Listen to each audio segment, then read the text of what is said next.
Bonjour, comment ça va? Ici, Renard Frac. Ouais, ouais. Alors aujourd'hui, c'est la fin d'une trilogie. Oui, vous allez voir, c'est une drôle de vidéo, hein, c'est un vlog. Vlog. OK, là, c'est la fin d'une trilogie. Donc, ils sont là, les deux autres. Allez voir ça. Donc, OK. Alors aujourd'hui, là, ça va être une vidéo longue. Si vous voulez pas voir une vidéo longue, eh bien, ne la regardez pas. Voilà. Alors aujourd'hui, je me vide un peu le cœur. C'est rien de stressant, là, capotez pas. Puis deux, ben, sachez que lorsque j'enregistre des vidéos comme ça, je suis souvent stressé pour vous vulgariser ça rapidement, que ça soit digeste comme ça. Et là, je le ferai pas. Voilà, ça va être long. Je vais mettre dans les commentaires à quel moment je vais commencer à parler de la super carte. Parce que la première partie de la vidéo, ça va être comme un vlog. Un vlog. Voilà. Deuxièmement, ben, je sais pertinemment que lorsque vous regardez, côté technologie, c'est pas très hot, là. Je m'enregistre dans Zoom avec un fond de cœur. Le micro, c'est correct, mais sans plus. Je sais pertinemment que ça ne sera pas une vidéo euh, super gros vue, déjà d'avance. Donc, j'y mets pas plein de soins de technologie et de montage de fou, mais il va en avoir quand même un peu. Bon. Certains me connaissent et savent que je suis capable de mettre beaucoup de temps sur une vidéo, du montage de fou, comme les grands YouTubers de ce monde. Mais bon, le sujet que j'ai choisi de vous parler dans la vie en général, c'est très niché, hein. On parle de cartes, on parle de boisés, on parle de patrimoine naturel. Et ça n'intéresse pas grand monde. On va se le dire, les gens sont intéressés par l'histoire, donc par les bâtiments, hein, comme qu'est-ce qu'on voit. Tu sais, on va, Nota Bene, c'est quand même un exemple. C'est du lourd, hein? On parle d'histoire des Vikings, admettons, ça intéresse plein de gens. On parle de qu'est-ce qui est bien populaire sur YouTube, c'est quoi? Les chars comme Villebrequin. Et c'est ça, je regarde des chaînes plus francophones. Puis oui, mon petit péché que je parle pas trop, je suis très attiré par les véhicules des années 80 qui ont fait du rallye. J'en ai. Écoutez, hein, on n'est pas parfait. Mais oui, je regarde Villebrequin, entre autres, à cause de ça. Bon. Mais moi, ce que je parle, ça intéresse pas grand monde. Voilà. C'est pas grave. Je vis très bien avec ça. Et c'est pourquoi que la vidéo, vous regardez, la qualité, je mets pas tant de temps que ça. Tant de temps que ça. Tant que. Allons-y tout de suite avec le côté vlog, c'est-à-dire je me vide un peu le cœur où je raconte des affaires qui n'ont pas rapport avec la super carte que je vais parler ensuite. Donc, on va parler de mon orteil du pied gauche est douloureuse. J'ai d'ailleurs déjà fait, oh mon Dieu, c'est une autre vie, une vidéo qui se nommait justement sur une pièce, une comptine de mon père, qui avait sûrement repris de quelqu'un d'autre, peu importe, là, essayez pas de trouver ça sur Internet, ça n'existe plus. Voilà. Mais oui, je me suis possiblement fracturé un gros orteil, peut-être pas cassé. En tout cas, j'ai pas le diagnostic. On est le dimanche 26 novembre. Puis je vais essayer de conter l'histoire rapidement parce qu'il y en a plein qui me demandent qu'est-ce qui t'est arrivé? Ben, oui, OK, je comprends qu'on veut savoir, là. Puis sachez que je me sens super mal de ne pas avoir pu participer à la marche de jeudi, mais vraiment beaucoup. Puis ensuite, il y a eu du piquetage, puis j'ai pas pu être là. Je peux, regarde, ça va bien grâce à des antidouleurs et des anti-inflammatoires, mais je marche pas vite, là, tu sais. Puis hier, j'ai essayé de faire le tour du quartier, puis c'était pas, ben, pas du quartier, du pâté de maison, puis c'était pas nécessairement une bonne idée, mais avec la glace ensuite, bon. Qu'est-ce qui est arrivé? J'ai de la misère à me l'expliquer moi-même, OK? Je vais essayer de faire ça court, mais en fait, ça va être long. J'ai dit, je couperai pas. Allons-y. Pas cette fin de semaine-ci, évidemment. L'autre fin de semaine, je me suis échappé des conserves hein, sur le pied, oui, sur l'orteil, la même orteil. Oui, ça a fait mal sur le cou. J'ai mis de la glace, j'ai un peu sacré, mais voilà, ça a passé. Rendu au mardi, j'ai été dans cette boisée-là que je vous montre à l'écran. Puis je trouvais que mon pied gauche, ma patte, elle était bizarre. Mais surtout que le sol dans cette boisée-là que je vous montre encore, il était, ben, ça avait gelé, puis c'est un milieu humide, fait qu'il y avait des bosses partout. Et que j'avais de la misère à avancer, ce qui est vraiment bizarre parce que je suis vraiment habitué, là, je suis un explorateur urbain. Donc, je suis très habitué et je suis habitué d'être blessé. Ouais, c'est pas la première fois que je bêche. En 2021, j'avais bêché solide. Là, c'était pas les eaux qui étaient attaquées, mais tout ça pour dire que j'ai passé la moitié de l'été à me cacher de la pluie parce que j'avais, ben c'est ça, je m'étais gravement, ben pas gravement, mais ça a été une blessure qui a été longue. On me voit là, dans des vidéos d'exploration que je suis obligé de me cacher de la pluie. Voilà. Donc, dans ma vie, j'ai souvent tombé, dont je me souviens une fois en ski alpin, j'ai bêché, mais solide, solide, mais je m'étais rien cassé. J'ai rien eu de la misère à attacher mes souliers pendant au moins 2 ans. Je ne sais pas si j'avais des mini-fractures d'un côte. En tout cas, je pense que c'était plus musculaire, whatever. Puis bon, ben, ça a passé, là, je veux dire, c'était pas grave. Puis deux, ça m'est déjà arrivé là, de tomber dans le cours. Ah, tiens, dernièrement, l'année passée, je suis tombé, mais solidement sur le fleuve, à la promenade. Là, oui, j'étais rendu sur le fleuve, l'hiver, sur la glace. Et j'ai bêché, là. Après, j'en ai pas parlé à personne, j'en ai parlé à ma blonde, mais la douleur aiguë pendant 15 minutes, je marchais. Le truc, là, c'est de continuer à bouger, hein. C'est pas de rester là. Faut que tu bouges. Puis il faisait froid, fait que ça a quand même. En tout cas, je pensais que je m'étais pété quelque chose, mais non, hein. J'ai marché avec une douleur vive pendant 15 minutes et ça l'a passé. Yes. Bon, encore une fois, moi, je suis comme ça. Dans la plupart des cas, je me casse rien. Je crois pas que je me suis rien cassé, mais je comprends pas qu'est-ce qui arrive. Pourquoi? Tu sais, ça se passe un week-end, puis là, rendu au mardi, je me sens bizarre avec la patte, mais je le fais quand même. J'explore des lieux. Rendu au mercredi, ben, c'est vraiment enflé, puis là, je comprends pas. Je passe quasiment la journée sur la glace. On est en grève, mais là, j'écris justement aux organisateurs de la grosse marche. J'écoute, je sais pas qu'est-ce qui va se passer demain. Ah oui, c'est ça. Puis dans la nuit, j'avais eu vraiment mal, comme dans les os. Puis pourquoi, là, pourquoi ça grossit? Dans la journée, j'ai essayé de marcher, mais oublie ça, là. Fait que je me dis, ça va passer avec la glace à glace. Là, rendu au jeudi, journée de la grosse marche, oublie ça, je suis pas capable de marcher.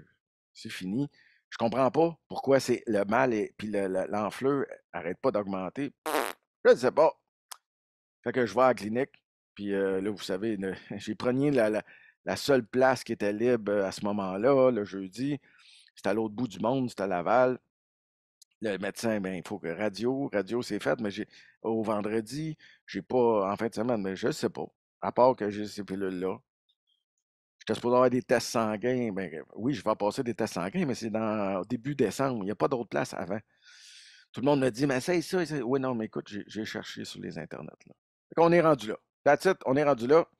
Demain, est-ce que je vais être capable de marcher? Oui, je suis capable de marcher, mais pas vite, en faisant pas de pression sur l'orteil. Voilà, on est là. Deuxième affaire que j'ai le goût de parler depuis longtemps, ben, Comment je dirais bien ça?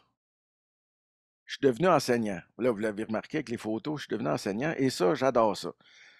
Enseignant, j'enseigne un métier, là. J'enseigne mon métier, infographiste ou graphiste, peu importe, là. Ce sont des synonymes pour moi, mais c'est l'infographie que j'enseigne. Et j'aime bien ça. J'ai été 32 ans comme infographiste, surtout chez LG2, en agence. Donc, c'est le fun de faire d'autres choses de sa vie. Vraiment, ça, j'apprécie. Puis, donner un cours, pour moi, c'est comme faire un show. C'est vraiment ça. Puis ça, je suis habitué hein, de donner des shows. Je suis un ancien musicien, hein, puis j'ai fait de la radio, puis j'ai fait pas mal de YouTube, j'ai fait en tout cas, j'ai fait plein d'affaires. Puis donner un show, j'aime bien. Il faut être bien, bien préparé pour donner un bon spectacle, pour que les élèves soient toujours stimulés, puis qu'ils te trouvent sérieux, puis tout ça. Puis ça, j'apprécie. Là, pour ce qui est de la grève, j'ai pas d'opinion. Je suis enseignant depuis très peu.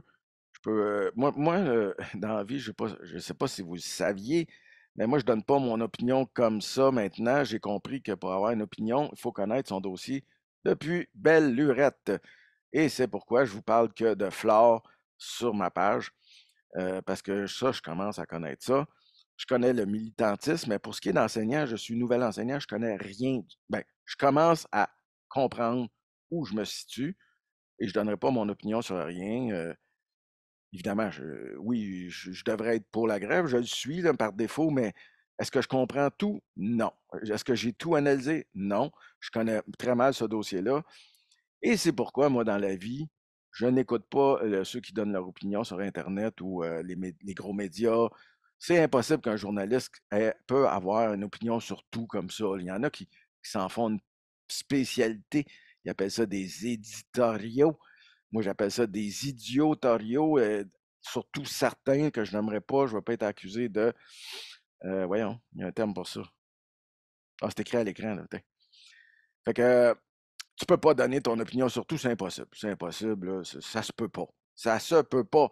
Conna- Ça prend des gens qui connaissent vraiment un dossier pour être capable de donner une opinion qui est le moindrement éclairée et qui reste neutre. Sinon, c'est pour vendre du papier ou des clics, hein? On va se dire ça. Donc, certains le savent peut-être, j'ai été militant. J'ai été, hein? Je le fais plus. Surtout après la défaite, la destruction de deux boisés que j'appréciais beaucoup. Donc, là, j'en ai marre. Hein, Puis deux, je réponds plus à tous mes courriels que je reçois, surtout sur Facebook.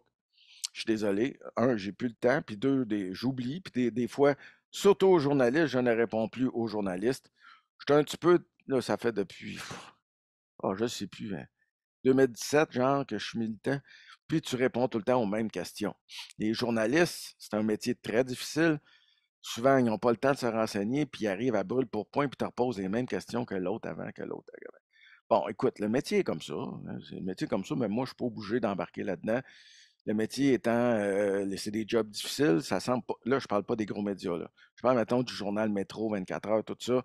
Il y a un roulement de fou de journalistes, puis chacun, ben, à chaque fois, répète la même histoire. Ils ne vérifient pas, ils n'ont pas le temps. Il faut que ça se passe comme ça. Voilà, fait que je réponds plus à tous mes courriels. Je suis désolé, je réponds plus à tout. Si ça n'a pas rapport au travail, il y en a beaucoup. Je suis désolé. Je suis désolé, j'ai pris un recul. Et quand je vois que ça a rapport avec la flore ou le militantisme, ça arrive que je réponds, mais maintenant c'est rendu rare. Il y a beaucoup de questions aussi. C'est quoi cette plante-là? C'est quoi cette plante-là? C'est quoi cette plante-là? Je ne suis pas capable de répondre à tout le monde. Donc, bon, ben écoutez, je suis désolé. Je suis désolé, ça. Bon. Alors, donc, dans la dernière année, puisque je ne fais pas de militantisme, mais je vois beaucoup de travers, de problématiques sur le terrain parce que j'explore l'Est de Montréal. Donc là, j'ai décidé d'harceler le 311. 311, hein, que tu peux, d'ailleurs, on le voit à l'écran, il y a un formulaire en ligne. Je crois que j'ai trop fait, j'ai trop fait ces opérations-là, puisque dernièrement, ils ne me répondent plus vraiment. Bon, écoute. Puis j'ai décidé de ne pas interpeller la population sur certains sujets et c'est ce que nous allons voir dans la carte, puisque je ne veux plus en faire de militantisme. Puis l'expérience m'a montré ceci. La société dans laquelle nous vivons a tendance à donner la responsabilité à très peu de personnes.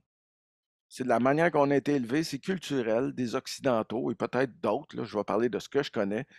Est-ce que je suis un Occidental? Ben oui, malgré que je suis un métis Innu, montagnais, mais j'ai été élevé en Occident, comme un bon membre de l'Occident. Donc, je pense moi aussi en occidental. Tout ça pour dire, aussi je m'en allais avec ça. Ah oui, donc, on dirait que ça prend des responsables ou des héros.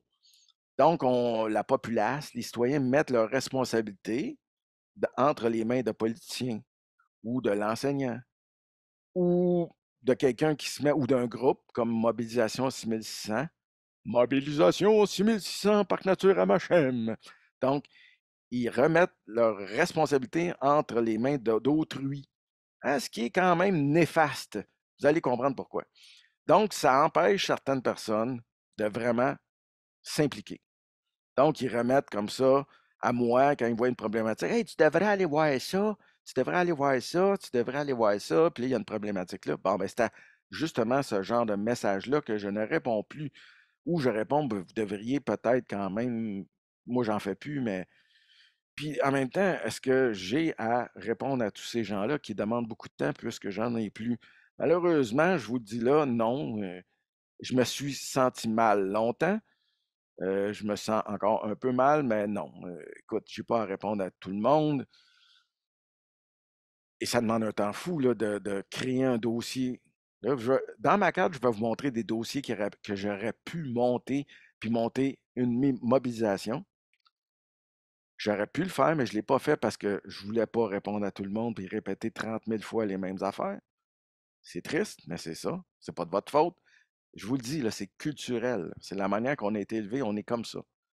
Donc, il faut répéter aux journalistes, il faut répéter aux citoyens, bon, blabla. Il faut s'expliquer. Et à travers ça, il va y avoir des gens qui vont nous traiter de colons de vouloir faire ça. Puis, voyons donc, le capitalisme, c'est important, les routes, c'est important, les arbres, c'est pas important. Là, il faut, en plus, on a des trolls à travers ça qu'il faut gérer, ce que j'ai beaucoup de difficultés. Puis là, tu essaies de ne pas leur répondre, mais des fois, c'est tentant.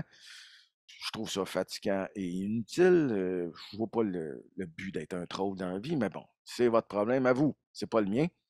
Mais ça m'affecte. Moi, je suis quelqu'un d'excessivement sensible et anxieux. Hein, il n'y a que dans les choses que je me sens vraiment à l'aise que je vais performer. Donc, la mobilisation, c'est quelque chose de récent et je ne me suis jamais senti comme un organisateur, mais juste quelqu'un qui fait du terrain puis qui voit des problématiques, qui se renseigne, qui donne les renseignements. Et ça serait le fun que ce soit les citoyens qui se mobilisent et non moi. Oui, je dompe le problème ailleurs. Mais oui et non. Je l'ai tellement fait que je ne me sens plus. Je suis en train de me laver de ça et de ne plus me sentir coupable du fait que je m'implique plus. Mais en fait, je m'impliquais, mais en cachette dans la dernière année. Donc, 3-1, puis les telles problématiques. On va les voir, les problématiques. Ouais, Ça, c'est l'autre affaire qui m'énerve de moi, le show du coq à l'âne. J'ai l'impression que je n'articule pas assez. Je me l'ai fait dire plein de fois. J'ai un énorme accent de schlag. Oui, j'ai été élevé dans Guibault. Hein? Bon. On va voir aujourd'hui des choses que je n'ai pas dites, des problématiques que je n'ai pas eu le goût de régler. Hein? Je vous le dis tout de suite, mais je vais vous les montrer. Je vais vous les montrer. Oui, c'était pas mal ça. C'était pas si pire. Y a-tu d'autres choses à dire? J'ai plein d'affaires à dire. On va regarder à l'écran. On va commencer à regarder à l'écran ma Super carte, mais en premier, on va aller sur ma page Facebook. Puis, je vais vous montrer que le Facebook, il est important, puis vous n'avez pas besoin de compte Facebook pour y aller. C'est ce qu'on va regarder ensemble, OK? On commence par ça. On va aller voir ma page Facebook. Il y a beaucoup d'informations à glaner. Ça le dit-tu, ça? Des informations à glaner. Puis après, on va passer à la carte, justement. Là. On va regarder le niveau de popularité de mon oncle Frac ici, là, de ma tante Frac. Oh mon Dieu, c'est un autre personnage d'une autre vie. Oh mon Dieu. JF va être content.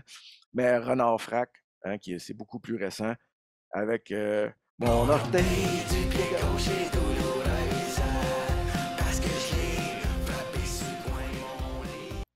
OK. OK, je vais vous commencer par vous prouver qu'on peut aller sur Facebook sans avoir de compte.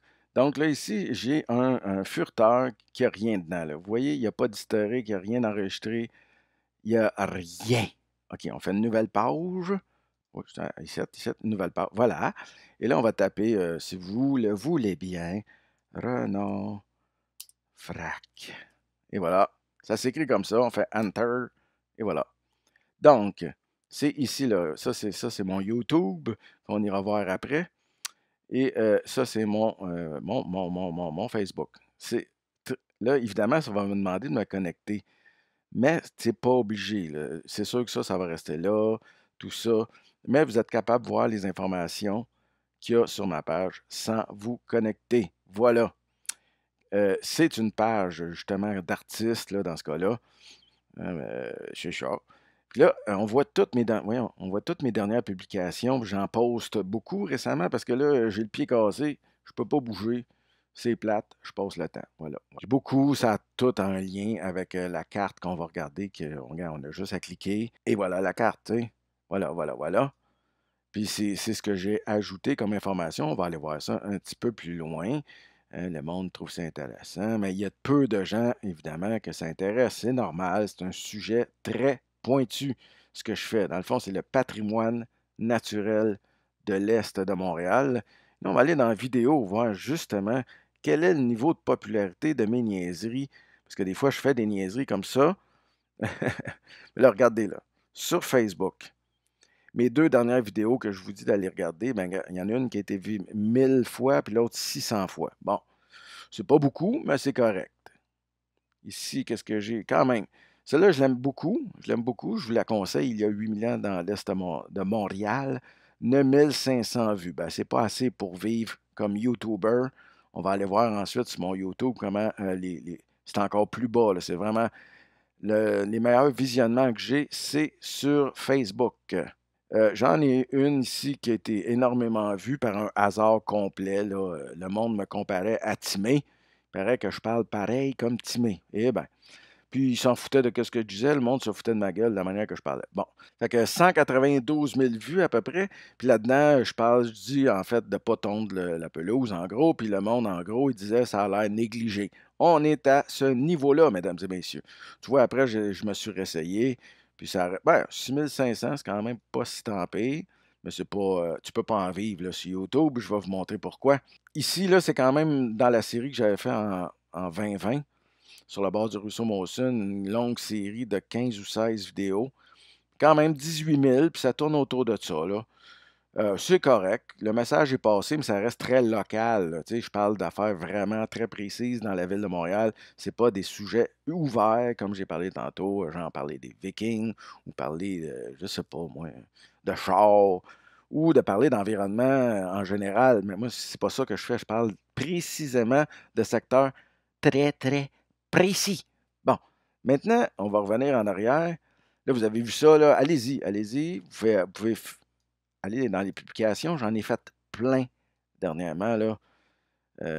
C'est fou, là. Je me suis vraiment gâté. Ça faisait longtemps que j'avais pas pu en faire, mais vraiment longtemps. Faire des résumés aussi, là, d'expéditions que j'avais fait cet été. Puis c'est là que je me suis possiblement doublement pété à la gueule que je vous ai montré tantôt, là. Ben oui, je m'étais accroché quelque part, là, mais je pensais pas. Tu sais, voyons, non, j'étais habitué de tomber. Je veux dire, le nombre de boisés remplis de nerfs bruns, là, tu sais, je vous montre une photo, comment ça peut être intense, le nerf brun, ça fait des murs. C'est dur à traverser. Puis souvent, ben, ça m'arrive, je bêche, comme on dit, je tombe. C'est normal, ça fait partie de la game de l'exploration. Regardez ça, comment il y en a. Je fais même un résumé d'exploration. Justement, j'ai beaucoup aimé ça. Le parc René Masson avec le petit ruisseau, là, c'était vraiment superbe. Me faisait manger par les bébêtes, là, mais. Puis c'est très, très sale. Mais le monde ne sont pas conscients des trésors qu'ils ont à côté de leur maison, surtout à Rivière-des-Prairies. Vous n'êtes pas conscient de ce que vous avez comme trésor. Moi, je rêverais d'avoir ça à côté de chez nous. Mais vous l'avez, puis ben, malheureusement, vous n'en êtes pas conscient. Voilà. Alors, ben, voilà, je vous dis, allez voir ça, vraiment, le résumé. Puis des fois, il y a des gens qui répondent, justement. Nadine me dit qu'elle habite depuis 20 ans à côté du parc Honoré Primo, qui avant était un boisé. Puis là, on a trié, on n'a que conservé que quelques arbres. Anciennement, c'était un boisé. Vous pouvez aller voir sur ma super carte. Puis on a trié, puis on a gardé les ormes, les tilleuls d'Amérique. Non. Oui, je pense qu'il y avait des tilleuls un peu, mais surtout les peupliers deltoïdes.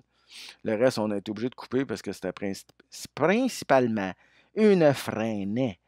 Ouais, j'ai pas fait un gros inventaire, là, mais c'était assez pour me donner un portrait parce que je voyais bien que c'est un motif répétitif. Donc, le peuplier deltoïde et l'homme revenaient sans cesse. Je n'avais pas besoin d'en rajouter plus, là. C'est un beau portrait. On comprend bien ce qu'il y a là, ce qui en reste, en fait. Mais c'est ça que vous pouvez voir si ça vous intéresse de connaître votre Montréal, votre Est de Montréal, mais côté flore seulement, mais c'est tout là. Bon, maintenant, on va revenir en arrière. On va aller sur mon YouTube. Puis là, je vais vous. Bon, ça y est. Alors, je vais vous montrer une vidéo. Je vais vous montrer que j'ai déjà été populaire il y a fort longtemps, il y a 10 ans sur les internets. Hein, 6,7 millions, presque 7 millions de vues. Et ensuite, j'ai fait beaucoup de vidéos avec mon fils. C'est ça, ma chaîne est tellement bordélique, il y a n'importe quoi dessus. Autant des vidéos psychédéliques, mais qui ne font aucunement la promotion de la drogue. C'est plus parce que moi, je suis graphiste et j'aime ça. Je viens de cette époque-là. Je suis né dans les années 70 et ça m'a beaucoup impressionné, le psychédélisme, puis je l'ai remis à ma sauce. Mais là, ici, bien évidemment, c'est un bordel total, ma chaîne. Mais des vidéos faites avec mon fils, avec Thomas le petit train qui explose.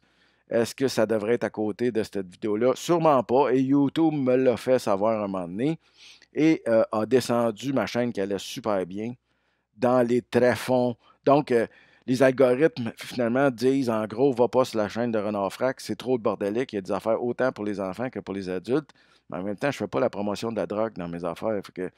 Puis moi, je suis un artiste comme ça, tu sais. La petite enfance de mon fils, c'est pas que je l'ai utilisé, c'est juste que moi, je suis un artiste, puis j'avais le goût de faire ça avec lui. Puis lui, encore aujourd'hui, je lui demande, ça te dérange-tu? Ça te dérange-tu, mon chaléo, si ces vidéos-là sont sur les internets? Il dit, ah non, il s'en fout, là. C'est une autre époque, puis bah, c'était cool. Moi, je suis un artiste comme ça, tu sais. Moi, je suis un artiste comme ça qui mélange tous les genres. Mais les dernières vidéos, si on regarde les plus récentes, ne sont pas populaires du tout, là. Je veux dire, ma chaîne est comme bannie par YouTube parce que j'ai mis mon fils dedans, tu sais. Puis eux autres, en tout cas, ils sont un peu débiles, là. Ils ont été débiles. C'est en quelle année, donc, ils ont été le plus débiles, YouTube?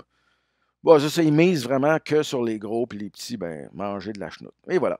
Fait que vous voyez, 92 vues, 90, c'est vraiment très, très, très peu. C'est juste pour dire, je les mets 149, wouhou! Mais tu sais, c'est rien, là, c'est rien.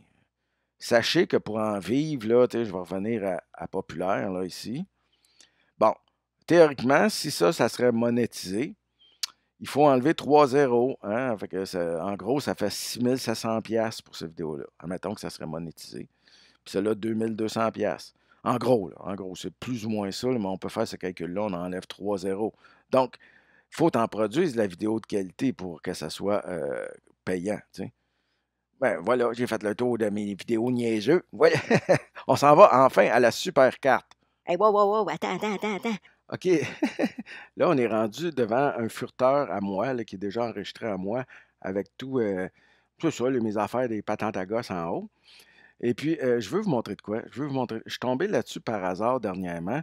Je me souviens pas qu'est-ce que je cherchais, mais c'est la spiritualité et ça a un lien avec les Inuits, hein, si ça vous intéresse, vous pouvez aller voir ça. Je vais mettre le lien. C'est rare que je parle de ma spiritualité. Écoute, j'ai été élevé en petit, voyons, occidental, catholique. J'ai fait ma catéchèse, obligé à l'école dans le temps. Mais ce qu'on m'a enseigné dans ma famille, c'est pas mal ça. Puis en gros, ça se résume au respect de tout être vivant, puis même les roches. Ouais. Ça a l'air niaiseux à dire, mais ouais, c'est comme ça. C'est ça que je crois. Donc, lorsque je vais dans un boisé, hein, j'ai un grand respect pour les arbres, les arbustes et tout, et je les vois comme mes égaux. Hein, c'est très important à comprendre. De là découle toute ma démarche. Je vois vraiment, hein, les ensembles de végétaux, tout ça, comme mes égaux et non, je ne suis pas au-dessus ni en dessous. Ben, puis l'espèce humaine me déprime des fois parce qu'elle n'est pas très consciente de son environnement. Donc, il n'y a rien de mal, je crois, d'avoir ce type de spiritualité-là. Ça mange pas de pain, puis ça fait pas de mal à personne. Ça pourrait se rapprocher, j'ai bien dit ça pourrait, hein, là, en gros, on met ça en guillemets, ça pourrait se rapprocher au bouddhisme, mais je ne me considère pas bouddhiste, je connais pas ça, le bouddhisme, aucunement. Mais ça, je connais ça. Voilà. Maintenant, on va aller directement. Ben attendez, là, c'est patrimoine naturel. On va ouvrir une nouvelle page. Patrimoine naturel de l'Est de Montréal. Et oui, vous faites ça, et en théorie, et voilà, c'est là. Vous cliquez, c'est une page Google, My Maps. Vous cliquez là. J'aimerais tout de suite aborder un sujet important, c'est la précision de certains éléments là-dessus. OK? Euh, Allons-y, tiens, pour ce qui est du ruisseau de la Grande Prairie. Je me suis basé sur des photos aériennes de 1947 qui sont excessivement précises. Et puis, il existe encore aujourd'hui des points de repère. Donc, il a été possible de placer cette photo-là, hein, sur une carte récente, puis que c'est quand même assez précis, là. Je veux dire, évidemment qu'il y a une marge d'erreur, évidemment. Mais dans ce cas-là, c'est très précis. Alors, si on regarde ici, ouais, je me suis basé sur des documents encore plus vieux. Si on les regarde, c'est des. Oups, ben c'était là, là. Il n'est pas très gros, là, mais je l'avais en plus haute résolution. Ce sont des documents qui nous viennent, hein, de Sitwell et Gervois, hein, qui ont créé ça, là, ils ont fini la dernière publication en 1869. Je tiens à dire que ce sont les cartes, hein, de Montréal, puis ils n'ont pas tout fait l'île, là, mais les plus précises et anciennes, là, parce que sinon, il y a, dans la même époque, il y a Hopkins, hein, que je vous montre à l'écran, qui lui n'est pas très précis. N'est pas très précis. Mais ça, ici, là, c'était accessible. J'étais tellement surpris comment ils ont fait un travail de fou. C'était très, très, très précis par rapport, surtout au ruisseau, là. Ça arrivait quasiment pile poil avec le ruisseau qui est là de 1947. C'était fou, là. J'ai vraiment été étonné. Donc, en général, ce que vous regardez sur la carte, c'est très. Il y a une marge d'erreur, évidemment, là, de quelques mètres, mais en général, c'est très précis. Sauf, justement, dernièrement, j'ai ajouté certains éléments qui ne sont pas précis, qui sont très. Puis je tiens à vous le dire, c'est rare que je le fais. Puis pourquoi je l'ai fait, ce sont des emplacements qui sont approximatifs. On va regarder ça en détail. C'est que dans ce secteur-là de Montréal-Est, les boisés avaient été détruits depuis très longtemps. Tu sais, en 1947, ici, il n'y a déjà plus rien, là. C'est déjà l'industrie pétrochimique est déjà là. Puis même pour ce qui est de la carrière, ici, elle est déjà là en 1930. Hein, tu sais, elle est déjà présente. Donc, les boisés qui étaient là, ben, je les verrai jamais. Je les verrai jamais. Il n'y a pas de photos aériennes qui sont capables de me les montrer. Puis il n'y a pas de photos aériennes de 1930 de cette section-là de Montréal. S'il y en a, elles sont trop floues pour que je sois capable de les analyser. Donc, ici, j'ai utilisé une photo aérienne oblique et j'ai interprété, d'après ce que je connais, des formes des terres qui sont encore là et la forme de certains lots, hein, de cadastres. J'ai interprété, mais ça reste là, évidemment, très approximatif. Là. OK? Il y en a deux comme ça. Il n'y en a pas plein sur ma carte des éléments approximatifs, mais il y en a. Ça arrive. Et pourquoi j'ai décidé de quand même les rajouter, même si je sais que la précision est sommaire, on va dire. Eh bien, c'est justement pour mon gros trip, là, c'est d'essayer de comprendre la grande forêt qui a été dessinée par Jobin en 1834. J'en ai parlé dans ma dernière vidéo qui est là. Voilà, c'est pas mal le sujet principal de cette vidéo. Mais allez voir ça si vous voulez comprendre mon cheminement. Mais c'est pour ça que j'ai fait ça. Là. J'ai rajouté un peu de boisé pour voir si vraiment la ligne, elle était où? La ligne de Jobin, de cette forêt qui était au fond des terres. Il faut savoir qu'ici, il y avait un chemin, hein, le chemin de la côte Saint-Léonard, qui est ici, là, je suis capable de le pogner. Ouais. Puis il y avait des terres ici qui partaient vers le nord et des terres qui partaient vers le sud. Et le contraire, il y avait des terres qui partaient à partir du fleuve, il y avait des terres qui partaient à partir de Rivière-des-Prairies. Donc, dans le fond des terres, de tout ça, il y avait souvent des boisés qui étaient conservés. Et c'est ça, la ligne, les deux lignes de la forêt de Robin. J'essaie de la comprendre, puis là, je me rends compte que peut-être que cette ligne-là, elle serait plus au nord. Voilà. Mais allez voir quand même cette vidéo-là, vous allez comprendre le cheminement. Je vais vous montrer quelques endroits que j'ai vu des grosses problématiques. OK? On va commencer. Attends, je vais enlever ça. On va commencer par ici. On va commencer par tout enlever. Tout enlever, tout. Et voilà, ça va être plus facile. Alors, on se retrouve ici, au coin de Henri Bourassa et Rodolphe Forget. Vous voyez, il y a une espèce de bande boisée ici, là, qui est très intéressante. Si je mets forêt, boisé et bocage, je clique dessus, je l'ai nommé boisé 14,5. Ah, bon, OK. Pourquoi j'ai nommé ça 14,5? C'est qu'il y a beaucoup de boisés là-dedans qui avaient déjà été analysés dans les années en 79 par un monsieur Gérald Daumont. Puis lui avait donné des numéros. Hein, boisé 12 ici, là. Je vais en parler ensuite de celui-là, là, le boisé 12. Et puis, bon, ben moi, j'ai fait mon SMAT. Il y a le boisé 14 encore d'après Daumont. Il y avait une carte, puis il y avait tout. Puis il a fait des inventaires. Il avait donné son opinion. Ben oui, il avait donné des conseils de conservation pour tous ces boisés-là. Mais pour ce qui est de celui-là, il n'y avait pas été. Donc, moi, j'ai décidé de le nommer boisé 14,5. Puis je vous montre pourquoi, d'après moi, il est très important. Puis c'est quoi les problématiques que j'ai jamais parlé publiquement. J'ai juste fait des plaintes au 311. Voilà. Alors, ça, c'est le boisé 14 de M. Gérald Daumont, qui n'existe plus d'ailleurs. Boisé 12 de M. Gérald Daumont, qui a visité en 79, puis qui a écrit justement là, son manuscrit que je vous montre. Là, il est là à l'écran. C'est ce qu'il a écrit, qui a été remis à la Ville de Montréal, tout ça. Ici, ben, il n'y avait pas été. Voilà. Boisé 14,5, qui était beaucoup plus grand à l'époque, et le boisé 15 ici, qui n'existe plus. Qu'est-ce qu'on a en deuxième? C'est ça qui est intéressant. Là, vous connaissez peut-être moins les espèces, mais c'est un boisé qui a beaucoup de chênes à gros fruits. Il y a beaucoup de charme de Caroline. C'est quand même étonnant. Il y a des vieilles espèces, là, une vieille flore. Voilà, un charme de Caroline. Puis qu'est-ce qui arrive là? C'est que la flore qui est rare ici, parce que le charme de Caroline, il n'y en a pas partout à Montréal de manière spontanée. Et du chêne à gros fruits, non plus. Hein. C'est vraiment le vestige d'un vieux boisé. C'est que XTL, à côté, garoche leur neige directement dans le boisé, puis endommage beaucoup, beaucoup les arbres. C'est épouvantable ce qu'ils font, là. D'ailleurs, si je vais sur iNaturalist, vous voyez ici la carte, et je sélectionne justement que les espèces qui sont là, qu'est-ce que je vais avoir? Ben, c'est ça, là. J'y étais à multiples reprises. Oui, voilà, du chêne à gros fruits, gros comme le bras, du charme de Caroline.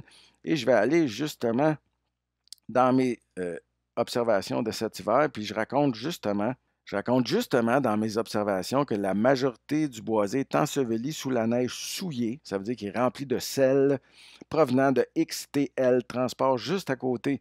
Hein? Puis c'est épouvantable pour la flore qui est surtout le charme de Caroline. Écoutez, ce pas des espèces qui vivent sur le bord de la mer. Ça veut dire que ce pas des espèces qui aiment le sel. Hein? Donc, le sel qui est présent dans la neige, ben, c'est très néfaste pour ces arbustes-là qui sont rares à Montréal, hein, de manière spontanée. On en plante un peu, là, mais très peu. Donc, moi, j'ai un grand respect envers le charme de Caroline, qui ne vient pas évidemment de la Caroline. Je vous l'ai dit dans d'autres vidéos. Celui-là qui apparaît à l'écran, allez voir ça. Les noms, là, ça ne veut rien dire. Hein? Fiez-vous sur moi que ça, c'est indigène au Québec. Puis c'est un arbre hein, qui pousse à des endroits très précis, donc il est tout de même rare. Voilà. D'autres charmes de Caroline ici. Encore, encore. Encore, encore, encore, puis j'en reviens pas comment il y a de la neige, parce que là, je devais être au moins 10 pieds dans les airs. Là. Je vois juste la tête. Non, peut-être pas tant que ça. Il y a au moins 6 pieds de neige en dessous de moi qui ont été garochés à partir de XTL Transport, juste à côté. Ouais, puis là, on est-tu dans le même boisé, là? Oui. En plus, il y a du carrier ovale. Ah, carrier ovale, je vous en ai déjà parlé. C'est un arbre quand même qui est rare, indigène, puis qui ne pousse pas partout. Là. Je veux dire, c'est quand tu en vois, tu fais un peu la fête, surtout à Montréal, que ça a été conservé de manière spontanée dans un aussi petit boisé. C'est comme, wow, c'est un trésor. Donc, j'ai fait des plaintes au 311 par écrit. Sauf que ben, l'inspecteur il m'a dit qu'il y avait peu de pouvoir, peu de levier juridique pour empêcher. Vous voyez l'entreprise qui est à côté ici, je sais que c'est petit, là, mais c'est vraiment XTL ici. Les souffleuses peignent leur neige. Puis ils détruisent quelque chose par inadvertance. Peut-être qu'ils ne savent même pas. Puis même l'inspecteur, quand j'y ai écrit ça, il essaie de voir sa carte. C'est de ça que tu parles? Ça, là, c'est une petite bande de bois, c'est ça, là? Moi, j'ai dit oui, mais c'est super important ce qu'il y a là. C'est de la flore super importante, exceptionnelle, voyez-vous? Ouais, OK, mais je veux pas le blâmer, là, mais je veux dire, il y a. Bon, il n'est rien arrivé avec ce dossier-là. J'aurais dû faire une mobilisation pour qu'on arrête de détruire ce boisé-là. Mais bon, je ne l'ai pas fait. Je ne l'ai pas fait. Je suis fatigué. J'en ai marre. Voilà. Alors, retour à la super carte. Ici, je vais me reculer. Puis tiens, je vais aller justement au boisé 12. Le boisé 12, ben regardez bien. Là, si j'enlève tout, c'est super visible. Tu sais, je veux dire, ça ne prend pas la tête à Papineau pour voir qu'on il y a des bulldozers. Je ne sais pas qu'est-ce qu'ils essayent de faire, mais ils essayent de l'enterrer. Ça, c'est un. Puis j'ai vu, moi, cet hiver, qu'il y avait de la neige qui s'en venait dans le boisé, qui écrasait les arbres. Mais encore une fois, 3-1-1 en gros, par écrit. Puis, ben, l'inspectrice m'a dit, écoute, il faut les prendre sur le fait. Il faut les prendre sur le fait. Il faut les prendre sur le fait. Donc, elle n'a rien fait.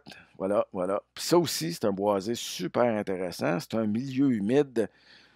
J'ai quasiment le goût de vous dire d'aller voir la vidéo, qui est peut-être un peu intense, là. Mais je vous montre ça. Il y a un milieu humide. Il y a encore, gars, c'est dans quoi je suis, là? Du charme de Caroline. De retour à Innaturalist, puis je veux vous montrer, là, cette fois, ce que j'ai vu, ce que j'ai observé dans ce boisé-là, au coin de Henri Bourassa puis Rodolphe Forget. Regarde, c'est écrit ici, là. Rodolphe Forget. Remarquez qu'il y a pratiquement juste moi qui va dans ces boisés-là. Ça, c'est mon icône, là. C'est fou, là. Eh mon Dieu, il n'y a personne qui s'intéresse à ces boisés-là. C'est perdu dans un milieu industriel. Mais je vois pas pourquoi.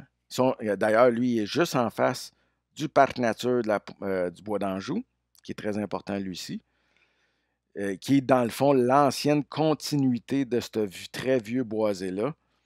Donc, j'y vois une grande importance en conservation. Sauf que, bon, on va aller voir les observations, on va mettre ça sur une grille. J'ai vu ben de l'herbe à puce, ouais, il y a ça. C'est indigène, l'herbe à puce. Ça prend des bonnes bottes pour aller là. Moi, je l'aime bien, l'herbe à puce. Je ne peux pas y toucher comme tout le monde, mais elle ne me fait pas peur.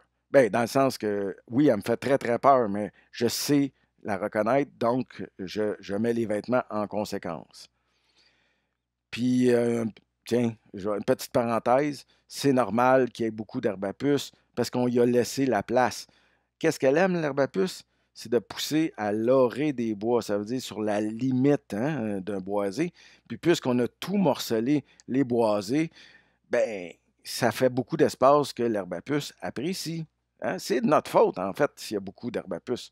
Faut pas dire maudite plante à marde. Ben non, c'est de la faute des humains. Voilà. Voilà qu'est-ce qui arrive au boisé 12. Ce sont pratiquement tous des érables argentés. J'ai vu ça ce printemps et je capotais ma vie. Je voyais qu'il était pour avoir des énormes coupes dans le boisé. J'ai interpellé l'arrondissement qui n'avait pas de l'air trop au courant. Puis là, là-dedans, il y a pas des. C'est pas des frênes, là, hein. C'est pas des frênes. Il n'y a aucun frêne là-dedans.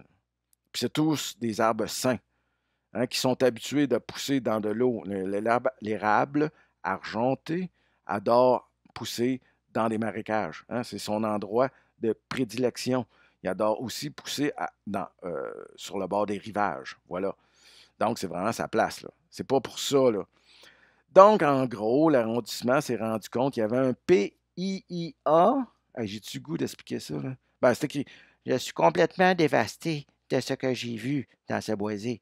Ben, il semble avoir des coupes de plusieurs arbres, blablabla. Il y aurait une soixantaine d'arbres. J'y étais récemment, ça semble pas avoir été fait. L'arrondissement ne m'est jamais revenu. Mais il semble que la partie est privée. En partie de ce boisé-là, il est privé. Donc, il semble être à vendre par Jacquard. Voilà. Et les instruments, là, un PIIA, j'espère que je le dis j'espère que je le dis comme il faut. Est-ce que j'ai le goût de l'expliquer, c'est quoi? C'est comme un instrument juridique que s'était donné l'arrondissement pour protéger lors de la construction de bâtiments. Hey, j'espère que c'est ça, là, mais je vais avoir un résumé à l'écran de ce que c'est. Et finalement, dans le temps, ça ne fonctionne pas. C'est là que l'arrondissement s'est rendu compte des lacunes hein, de leur juridiction de protection envers ces boisés-là. C'est que ça ne fonctionne pas dans le temps. Voilà. Fait que, est-ce que ce boisé-là va rester debout? On l'espère parce qu'il est très important écologiquement. Hein? C'est un boisé exceptionnel. Voilà. C'est ça. C'est ça. Et j'en ai pas parlé publiquement de ça. J'ai peut-être fait une coupe de posts, là. On revient à la super carte, puis là, on va aller maintenant ici, une autre place que j'ai trouvée, puis ça, c'est très fréquent. Là, on est sur une base. Attends, on est Maurice Duplessis, 70e avenue, 63e avenue. Puis ça ici, c'était là, ce sont dans le fond une ancienne terre agricole, oui, Sauf qu'une terre agricole, oui, sauf qu'elle était entourée de fossés très intéressants. Donc, on a conservé une bonne partie de la vieille flore là. OK? Puis cette vieille flore-là, elle a ensemencé, c'est devenu des semenciers qui ont débordé dans ce que j'appelle le boisier du ruisseau Saint-Joseph. Donc, lorsque je suis arrivé sur le terrain, j'ai vraiment été étonné. Ben tiens, on va aller voir tout de suite sur iNaturalist qu'est-ce que j'ai trouvé là. Voilà, c'est dans cette zone-là. Là, encore une fois, Maurice Duplessis, 70e, 63e. On va aller vérifier les observations qui ont été faites là. Est-ce que je suis encore tout seul à me promener là? Ben oui, ça a l'air. On va mettre sur grille. Puis qu'est-ce que j'ai vu principalement dans ce coin-là? Attendez, ben, regarde, beaucoup d'érables argentés et souvent des très, très gros. Hein, là-dedans, il y en avait qui étaient centenaires. De l'homme, ça c'est normal. Du chêne à gros fruits, puis c'est là que ça commence. Regardez ça. Là, les riverains, hein, ceux qui habitent à côté, ils s'amusent à occuper le territoire, mais de manière incivilisée. Ça veut dire qu'ils occupent, le gars, on a un gros chêne rouge, puis il s'en sert comme. Oh, j'ai le goût de dire comme un con. Mais c'est ça. Regardez, là, il fait comme un jardin, mais il a coupé un charme de Caroline, ne sachant pas que c'est un arbuste qui est rendu rare dans l'Est. Bien, il y en a, mais au bon endroit qu'on n'a pas changé le sol. Ça veut dire que ça, là, le charme de Caroline, depuis le début, je vous en parle. Ça l'aime quoi comme sol? Ça l'aime pousser, hein, dans des crevasses de calcaire. Ça veut dire sous ça, là, le calcaire est vraiment pas loin. Hein. Puis ça, c'est typique, hein, de Rivière-des-Prairies puis Pointe-aux-Trembles. Le calcaire est vraiment pas loin dessous. Finalement, ça l'aime des environnements très rares. Ça veut dire le calcaire est vraiment pas loin et ça pousse dans un humus qui est toujours frais, humide, pas trop, juste assez. Donc, par-dessus le calcaire, c'est finalement que des feuilles qui pourrissent depuis des décennies ou même voire plus. Donc, il n'y a pas beaucoup de places comme ça à Montréal qui ont été conservées, là. On a tout quasiment détruit, puis on a remblayé partout. Fait que c'est du sol de remblai qu'on retrouve partout et non du calcaire, plus un mince humus, hein, justement, qui fait en sorte que le sol est toujours quand même bien drainé. Dans ce cas-ci, lui, il n'aime pas ça avoir les pieds dans l'eau tout le temps, mais toujours humide et frais. Voilà. Fait que ça fait pas 36 millions de places. Puis, qu'est-ce qui fait le gars, la fille, le peuple, les citoyens qui ne savent pas? Ben, ils font n'importe quoi, comme des ignorants. Voilà. Voilà. J'espère que c'est pas trop grave ce que je dis là. Mais j'étais vraiment très, très, très découragé quand j'ai vu ça. Et ils savent pas ce qu'ils font. Regarde, ils ont même coupé un chêne, chêne rouge. Évidemment, tout ça a été rapporté. Je connais pas le fin fond de l'histoire parce que j'ai décidé de m'en détacher. Une fois que je l'ai dit à l'arrondissement, ça ne m'appartenait plus. J'ai pas à faire tous les combats. Et ça peut être même dangereux pour moi. Je les connais pas, ces gens-là, là, tu sais. Je les connais pas, ces gens-là qui font. Ils sont peut-être violents, là, je sais pas. Fait que, là, je le dis publiquement, mais c'est la première fois depuis ça, c'est l'année passée, ça. Vous voyez, 1er avril 2023. Donc, voilà. J'étais vraiment très, très, très découragé. Très découragé. Surtout que c'est un boisé, encore une fois, exceptionnel. Hein? C'est pas tout le boisé, mais surtout cette partie-là. Fait qu'on a détruit vraiment la partie la plus intéressante. Voilà. Bon. Oh.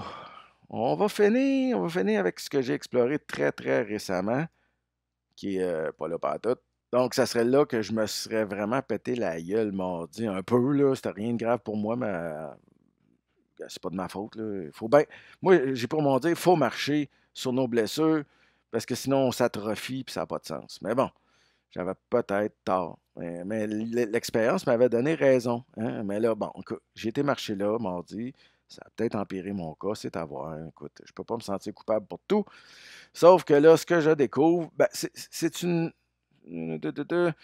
Dans les années 60, c'était une terre agricole, là, hein. C'est une terre agricole. Donc, aujourd'hui, c'est une freinée en train de mourir. OK. Sauf que là, puis en plus, c'est un boisé privé. Donc, j'avais pas d'affaires là, je ne le savais pas. C'est des gens de l'arrondissement qui me l'ont dit. Ils m'ont pas dit que j'avais pas d'affaires là, mais ils m'ont dit que c'était privé. Donc, ils ne peuvent pas faire grand-chose. Mais lui, il a vraiment, mais vraiment agrandi son terrain dans le boisé. Il s'est même fait comme des marais. C'est très marécageux, cet endroit-là. Il a coupé du bois, apparemment. Ça, c'est ce que c'était en 62, le même espace, là. Fait que c'était vraiment une terre agricole, là. C'est pas un vieux boisé à cet endroit-là, là. Donc, on retrouve pas d'espèces rares. Hein, il y en a pas. C'est une freinée ormée récente. Mais les freines ont quand même. Ouais, c'est ça, là. J'ai étudié le cadastre, ça veut dire les lots du boisé, qui tout en fait, qui devait être construit avec une rue, puis ça n'a jamais été fait. Peut-être qu'un jour, puis je vois ici que, entre autres choses, c'est une compagnie qui détient certains lots qui sont boisés, là. Fait que c'est peut-être la vie. Le groupe Trencan, qui est en fait l'investissement d'Aumont, qui est en fait Termont, Trencon. Et voilà. Alors, retour sur iNaturalist, puis je vous montre ce que j'ai vu hein, dans ce petit boisé-là. Là, encore une fois, est-ce que je suis seul à avoir été là? Apparemment. Hein, moi, je suis un freak. Qu'est-ce que j'ai vu là-dedans? Tiens, on va y aller par espèce, tiens, ça va être plus facile. Bah, c'est ça, beaucoup d'ormes, beaucoup de frênes, papier deltoïde. Donc, on est sur un boisé beaucoup plus récent. Là. Pourquoi? Parce que je le sais, là, absolument. Quand c'est vieux, là, habituellement, tu as des indicateurs tels que les chênes. Là, j'ai pas vu de chêne. Là. J'ai pas vu de chêne.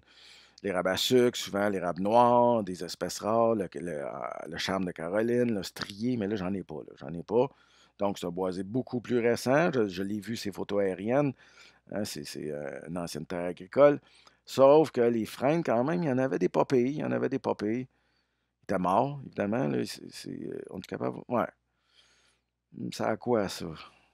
Environ 40, pas plus. Gros max.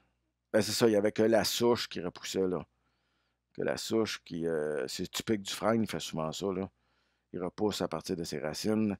L'arbre est attaqué par la grille du frêne, mais si on coupe, les racines vont repousser, là. Puis ça va faire une CP, qu'on dit, là.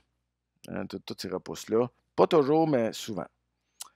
Donc, on avait quand même, il y a quand même des frênes, voyons, je vois-tu, ouais, 30, 40, 50 ans dans ce coin-là. Dans ce coin-là, puis ça concorde, là. C'est une freinée rouge maganée, les gros freins sont morts. En plus, il y avait un bulldozer qui est passé au travers du boisé. Tabarouette. Puis il y a beaucoup de déchets. C'est épouvantable. Moi, rester à côté de ça, je serais tellement content, puis j'en prendrais grand soin. Soyez assurés, mais là, on dirait que tout le monde s'en tabarnane. C'est, ça en est décourageant. Et c'est pourquoi je fais plus de militantisme, parce que là, combattre toute cette insouciance-là, c'est impossible. Là. Il y a un grave problème de société là, les gens sont inconscients, ils ne connaissent pas les trésors qu'ils ont là, véritablement dans la cour. Hein. C'est ta cour, il y a moyen d'y aller, mais d'être gentil avec la flore, puis même de replanter, là. Voilà, voilà, voilà. Puis il y en a un autre ici, il y en a plein, mais aujourd'hui, je vais arrêter. Je commence à être déprimé de regarder tout ça. Ça m'atteint beaucoup, puis c'est ça, puis c'est ça, puis c'est tout. Puis ben, j'avais peut-être pas le goût de finir avec une note si plate. Attendez, je vais vous trouver de quoi le fun, là. Peut-être. Ça va pas bien. Ben non, j'ai rien que des affaires plates à vous dire. Comme le fameux grand boisé du ruisseau Vinet en 47. Aujourd'hui, qu'est-ce qu'il en reste? Juste ça. En avant du complexe sportif Claude Robillard. Ça se nomme le parc du Boisé de Saint-Sulpice. Saint-Supplice, puis il était immense. Là. Il n'y a pas si longtemps, là, on parle de 1947, là, dans l'histoire de l'humanité, hein, c'est rien, ça, ces coupes d'années-là. Là. C'est vraiment des. On a vraiment beaucoup détruit notre environnement. Pourquoi? Je ne sais pas. On est-tu vraiment heureux avec tout ce qu'on a là? C'est-tu vraiment le fun, se promener en char dans le trafic à Montréal? On aurait-tu pu faire d'autres choses? On aurait pu miser sur le train dès les années 20 au lieu d'écouter les. Ah non, j'irai pas là. OK, j'arrête tout de suite. J'arrête tout de suite. OK, pour aujourd'hui, c'est ça. Mais, tiens, dernière chose. Allez explorer ça sur ma carte. J'ai fait le Rousseau, Provo ou d'Outremont à partir du Mont-Royal. Au printemps, j'ai fait une vidéo quand même intéressante qui vous montre tout ça. Je me suis arrêté à certains endroits. Hein, vous pouvez voir ça ici, le ruisseau Provo ou d'Outremont. Ça, c'est un ruisseau qui est encore vivant. Et j'ai même rajouté encore une fois des petits morceaux de la carte de Sitwell et Gervois de 1869. Et voilà, elle est là. J'ai pas tout ajouté, mais j'en ai rajouté des sections. C'est quand même intéressant de voir anciennement où il y avait des boisés. Et le parc Jarry, ben, c'était pas un boisé, mais en partie, en partie. Mais on a été obligé de couper énormément ici au parc Jarry parce qu'il y avait énormément de gros ormes. Puis ces ormes-là, malheureusement, avec la maladie hollandaise de l'orme, qui en fait, c'est une maladie qui venait d'Asie, ben, ils ont été obligés de couper là, il y a fort longtemps. Donc, le parc Jarry n'est pas en partie, il est en ancien boisé, mais pas le reste. Puis ça se voit, là. Hey, ça a l'air sec comme environnement, là. Donc, les étangs pourraient être des vestiges justement du ruisseau Provo. Je dis bien entre guillemets, je connais très mal ce parc-là et ce dossier-là, je ne l'ai pas étudié. Alors, sur ce, mesdames et messieurs, je vous souhaite une très bonne journée, soirée. Ayez du plaisir dans la vie et regardez ma super carte. OK, bye là.